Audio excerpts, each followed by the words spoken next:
L'avantage de laisser son cerveau gambader, c'est que ça vous permet de réfléchir. Et là, j'étais en train de réfléchir à la vidéo que j'ai postée tout à l'heure. Et je pensais au couple et je me disais, mais pourquoi ça peut être bien de venir me voir en couple par exemple, ou d'aller voir un ou une thérapeute de façon générale en couple.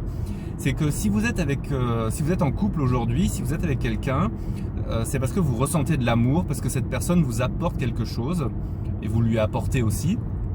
Donc ça c'est chouette. Il y a aussi une autre raison pour laquelle vous êtes en couple, c'est que cette personne est là aussi pour vous faire réveiller une blessure ou quelque chose en vous, dans l'idée de la guérir, enfin déjà de la mettre à jour et de la guérir. Et donc ce qui explique par exemple les disputes dans le couple, c'est que c'est votre ego qui, sur sa partie blessée, parle à l'ego de l'autre. Et donc ego contre ego, ça veut dire la guerre, et dans un couple ça veut dire la dispute. Et votre ego, qui est donc blessé, veut absolument se défendre, et plutôt que de chercher une solution avec l'autre, il cherche à avoir raison.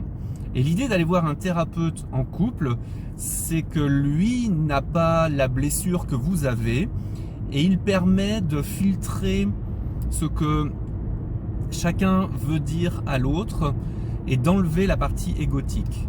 Donc, par exemple, la première personne du couple va dire telle chose et je vais pouvoir dire à l'autre, quand elle dit ça, voilà ce que ça veut dire, mais ce n'est pas contre toi. Et l'idée de discuter avec une tierce personne permet d'enlever cette partie égotique. Voilà ce que j'avais envie de rajouter. Et un bisou. À bientôt.